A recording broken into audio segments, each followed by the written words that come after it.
جس کا نام محمد ہے قیامت کے دن جنت میں داخل ہوگا۔ محمد رسول اللہ صلی اللہ تعالی علیہ وآلہ وسلم کے نام محمد صلی اللہ تعالی علیہ وآلہ وسلم پر جس نے نام رکھا تو اس نام پاک کی برکت سے وہ شخص جنت میں داخل ہو جائے گا۔ ملاحظہ فرمائے جب قیامت کا دن ہوگا تو اللہ تعالیٰ کی جانب سے ندا کرنے والا یہ ندا کرے گا، آواز دینے والا یہ آواز دے گا، خبردار وہ شخص کھڑا ہو جائے جس کا نام محمد ہے اور جنت میں داخل ہو جائے۔ حضور صلی اللہ تعالی علیہ وآلہ وسلم کے نام پاک کی برکت و کرامت سے نام مبارک چومنا حضرت ابوبکر صدیق رضی اللہ تعالی عنہ کی سنت ہے۔ اللہ تعالیٰ کے حبیب، ہم بیماروں کے طبیب محمد مصطفیٰ صلی اللہ تعالی علیہ وآلہ وسلم صحابہ اکرام رضی اللہ تعالی عنہ کے درمیان جلوہ افروز تھے کہ حضرت بلال رضی اللہ تعالی عنہ نے اذان پڑھی تو حضرت بلال رضی اللہ تعالی عنہ نے جب اذان میں اشہد ان محمد رسول اللہ کہا تو محبوب مصطفیٰ حضرت ابوبکر صدیق رضی اللہ تعالی عنہ نے اپنے دونوں انگوٹھوں کو چوم کر اپنی دونوں آنکھوں پر رکھا اور پڑھا قرۃ عینی بک یا رسول اللہ صلی اللہ تعالی علیہ وآلہ وسلم۔ جب حضرت بلال رضی اللہ تعالی عنہ اذان دے چکے تو آقا کریم صلی اللہ تعالی علیہ وآلہ وسلم نے فرمایا جو شخص ایسا کرے گا جیسا میرے ابو بکر نے کیا ہے تو میں قیامت کے دن اس کی شفاعت کروں گا اور وہ میرے ساتھ جنت میں داخل ہوگا۔ حضرات، نام محمد صلی اللہ تعالی علیہ وآلہ وسلم چوم کر آنکھوں پر لگانے والے بڑے ہی خوش نصیب ہوتے ہیں، اس لیے کہ رسول اللہ صلی اللہ تعالی علیہ وآلہ وسلم قیامت کے دن اس کی شفاعت کر کے جنت میں لے جائیں گے۔ لہذا ثابت ہوا کہ جنت میں جانے والے ہی انگوٹھا چوم کر آنکھوں سے لگاتے ہیں۔ اعلیٰ حضرت امام اہل سنت امام احمد رضا فاضل بریلوی رضی اللہ تعالیٰ عنہ فرماتے ہیں لب پہ آ جاتا ہے جب نام جناب، منہ میں گھل جاتا ہے شہد نایاب، وجد میں ہو کہ ہم اے جا بے تاب، اپنے لب چوم لیا کرتے ہیں۔ نام مبارک چومنے والا کبھی اندھا نہ ہوگا۔ رسول اللہ صلی اللہ تعالی علیہ وآلہ وسلم نے ارشاد فرمایا من سمع اسمی فی الاذان فقبل ظفری ابہامیہ ومسح علی عینیہ لم یعم ابدا، یعنی جو شخص اذان میں میرا نام سنے اور اپنے انگوٹھے چوم کر آنکھوں سے لگائے وہ کبھی اندھا نہ ہوگا۔ یا اللہ تعالی محبوب صلی اللہ تعالی علیہ وآلہ وسلم کا عاشق اور نام محمد صلی اللہ تعالی علیہ وآلہ وسلم کا دیوانہ بنا دے، آمین۔ نام مبارک کی برکت سے 200 برس کا گنہگار بخشا گیا۔ حضرت علی بن برہان الدین حلبی اور حضرت ابو نعیم احمد بن عبداللہ اور حضرت علامہ یوسف ابن اسماعیل نبہانی رضی اللہ تعالی عنہم نے اپنی کتابوں میں لکھا ہے کہ بنی اسرائیل میں ایک بڑا گنہگار تھا جس نے 200 برس تک اللہ تعالیٰ کی نافرمانی کی۔ جب وہ مر گیا تو لوگوں نے اس کو نجس و گندگی کی جگہ پر پھینک دیا تو اللہ تعالیٰ نے حضرت موسیٰ علیہ السلام پر وحی نازل کی کہ اس شخص کو وہاں سے اٹھا کر لاؤ اور اس کی نماز جنازہ پڑھو اور دفن کرو۔ کلیم اللہ حضرت موسیٰ علیہ السلام نے عرض کیا اے اللہ تعالیٰ، بنی اسرائیل گواہی دیتے ہیں کہ وہ شخص بڑا ہی گنہگار تھا، 200 برس تک تیری نافرمانی کرتا رہا۔ ارشاد ہوا کہ یہ سچ ہے، لیکن اس کی عادت تھی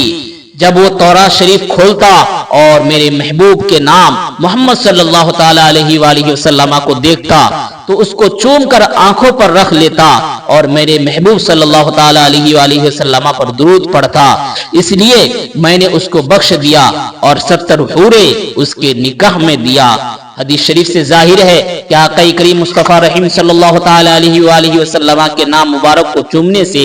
آدمی گنہگار نہیں ہوتا، بلکہ نام مبارک چومنے کی برکت سے 200 سال کا گنہگار جنتی اور مقبول بارگاہ خدا ہو گیا۔ اعلیٰ حضرت فرماتے ہیں اے عشق تیرے صدقے جنت سے چھٹے سستے، جو آگ بجھا دے گی وہ آگ لگائی ہے۔ یا محمد صلی اللہ تعالی علیہ وآلہ وسلم کہا مشکل آسان ہو گئی۔ حضرت امام بخاری رضی اللہ تعالی عنہ نے بخاری الادب المفرد میں لکھا ہے کہ حضرت عبداللہ بن عمر رضی اللہ تعالی عنہما کا پاؤں سن ہو گیا تو ایک شخص نے ان سے کہا کہ اسے یاد کیجئے جو آپ کو سب سے زیادہ محبوب ہے۔ فقال یا محمد، یعنی حضرت عبداللہ بن عمر رضی اللہ تعالی عنہما نے پکارا یا محمد صلی اللہ تعالی علیہ وآلہ وسلم۔ آنکھیں روشن ہو گئی۔ حضرت عثمان بن حنیف رضی اللہ تعالی عنہ سے روایت ہے کہ ایک نابینا شخص آقا کریم صلی اللہ تعالی علیہ وآلہ وسلم کی بارگاہ میں حاضر ہوا اور عرض کی یا رسول اللہ دعا فرما دے کہ اللہ تعالیٰ آنکھیں روشن فرما دے۔ تو آقا کریم صلی اللہ تعالی علیہ وآلہ وسلم نے فرمایا جاؤ وضو کر کے 2 رکعت نماز پڑھو اور اس کے بعد یہ دعا مانگو اللہم انی اسألوکا واتوجہ الیک بمحمد النبی الرحمہ یا محمد انی قد توجہت بکا الی ربی فی حاجتی ہذہ اللہم فشفعہ فیہ۔ اے ایمان والو یہ وہ دعا ہے جو حضور صلی اللہ تعالی علیہ وآلہ وسلم نے خود اپنے صحابی کو تعلیم فرمائی، اور اس حدیث شریف سے صاف ظاہر ہے کہ آقا کریم صلی اللہ تعالی علیہ وآلہ وسلم گویا سبق دے رہے ہیں کہ اللہ تعالیٰ کی بارگاہ میں دعا کے وقت میری ذات کا وسیلہ اور میرے نام محمد صلی اللہ تعالی علیہ وآلہ وسلم کا وسیلہ اور یا محمد صلی اللہ تعالی علیہ وآلہ وسلم کہنے سے اللہ تعالیٰ خوش ہوتا ہے اور دعا مانگنے والے کی دعا قبول فرما لیتا ہے۔ ہمارا مخالف کہتا ہے کہ یا محمد یا رسول اللہ کہنا یہ صرف حضور صلی اللہ تعالی علیہ وآلہ وسلم کے ظاہری زمانے میں تھا، اب آپ صلی اللہ تعالی علیہ وآلہ وسلم کا وصال ہو چکا اس لیے اب نہیں کہہ سکتے۔ ملاحظہ کیجئے حضرت عثمان غنی کے زمانے میں یا محمد کہا، مشہور عاشق رسول حضرت شیخ عبدالحق محدث دہلوی رضی اللہ تعالی عنہ نے طبرانی شریف کی حدیث کو نقل فرمایا ہے، ایک شخص کو حضرت عثمان غنی ذو النورین رضی اللہ تعالی عنہ سے کچھ کام تھا مگر وہ توجہ نہ فرماتے تھے۔ اس نے اپنی پریشانی کا ذکر حضرت عثمان بن حنیف رضی اللہ تعالی عنہ سے کیا تو انہوں نے وہی دعا جو نبی کریم صلی اللہ تعالی علیہ وآلہ وسلم نے انہیں تعلیم فرمائی تھی اس شخص کو سکھا دی اور کہا کہ 2 رکعت نفل نماز ادا کر کے یہ دعا پڑھو تمہاری مشکل آسان ہو جائے گی۔ چنانچہ اس پریشان شخص نے یہ دعا پڑھی اور پھر خلیفہ وقت امیر المؤمنین حضرت عثمان غنی ذو النورین رضی اللہ تعالیٰ عنہ کے پاس حاضر ہوا۔ اس سے پہلے تو آپ اس کی طرف توجہ ہی نہیں کرتے تھے مگر آج دعا کا یہ اثر ہوا کہ امیر المؤمنین حضرت عثمان غنی ذو النورین رضی اللہ تعالیٰ عنہ نے اسے اپنے پاس بٹھایا، اس سے اس کی حاجت و ضرورت دریافت کی اور اسے پورا فرمایا،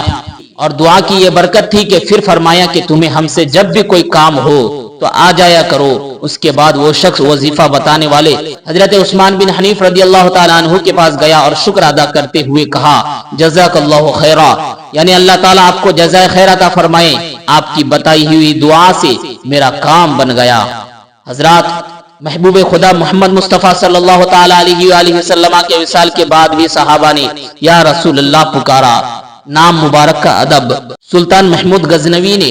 ایک روز اپنے وزیر خاص کے بیٹے محمد سے کہا اے ایاز کے بیٹے پانی لا۔ حضرت ایاز جو ولی صفت وزیر تھے جب انہوں نے بادشاہ کے منہ سے یہ الفاظ سنے تو متفکر ہوئے، سوچنے لگے کہ شاید میرے بیٹے سے کوئی بے ادبی غلطی سرزد ہو گئی ہے جس کی وجہ سے سلطان محمود غزنوی رحمت اللہ علیہ ناراض ہیں، جو آج میرے بیٹے کا نام لے کر نہیں بلایا بلکہ ایاز کا بیٹا کہا۔ بہرحال حضرت ایاز رحمت اللہ علیہ پریشان ہو گئے۔ بادشاہ نے حضرت ایاز کی پریشانی کی وجہ معلوم کی تو حضرت ایاز رحمت اللہ علیہ نے کہا کہ بادشاہ معظم،